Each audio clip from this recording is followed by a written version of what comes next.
Brainstorming. So, okay, the only thing I would request you guys do tonight is watch John Cleese's talk on creativity. This is, has anybody seen this before? You've seen it, yeah. It's awesome, right? John Cleese, Monty Python, the guy is rad. And this talk is actually, I mean, it's almost like he's schizophrenic. He's giving two talks at the same time, and you don't actually know. I mean, he just switches back and forth between them. It's hilarious. But one of the things he talks about is intermediate impossibles. And this is a really important thing when it comes to brainstorming. So Disney actually had a whole codified method around this. And the idea is that at the very beginning of brainstorming, when we're trying to come up with what it is we're going to do, there's no room for cynics, right? And in fact, no room for physics and economics and all the constraints. You want to unconstrain the system as much as possible. And so the first room was the dreamer room. And this is where whatever thing we're trying to solve, whatever thing we're trying to do, we're going to just throw it all out there. And so we might be talking about medical devices, and I say pirates. And you're like, pirates? What the hell? But somebody else is going to be like, wow, you know, that hook, you know, maybe there's a way we can use that inside the the device. And now it's like, all of a sudden, this thing that was ridiculous, right? Pirates have nothing to do with medicine.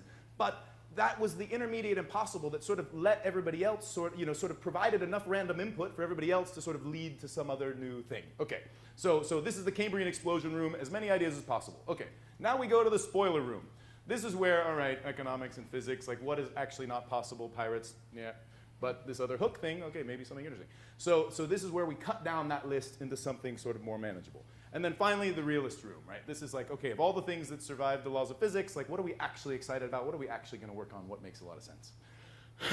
The next one is access to tools. And there's sort of two sides of this. First of all, oh my God, it's never been a better time to be an engineer and be able to use these tools. You don't actually have to even be an engineer, right? We already talked about how easy it is to use CAD and electronics. You guys have access to Tech Shop and all these wonderful things, and in a weekend can build a lot of really awesome stuff. And so you can have one approach where you're basically like, hey, I've got all these tools, like what should I build? And then the other one is, hey, I've got an idea, like let me just prototype this thing and see if I'm crazy. And so both sides of those are really powerful. Is, you know, one is, hey, I've got the things, what can I land at? And one is, hey, I've got the idea, let me just make sure that it has any sort of reals and reality.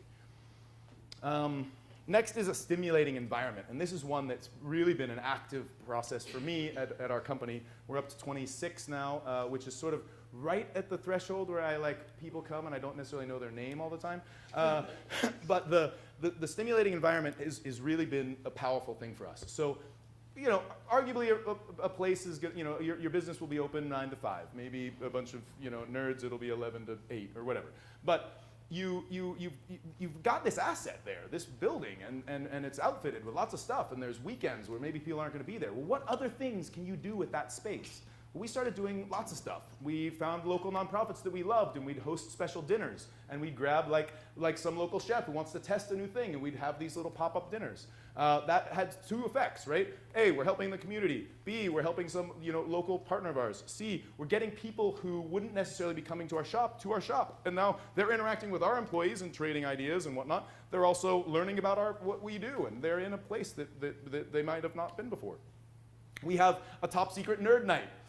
This is, I mean, it's not so top secret that I can't tell you about it, but like in this place we invite local hackers and whatnot to come and hang out, and like Fight Club, if it's your first time, you have to present.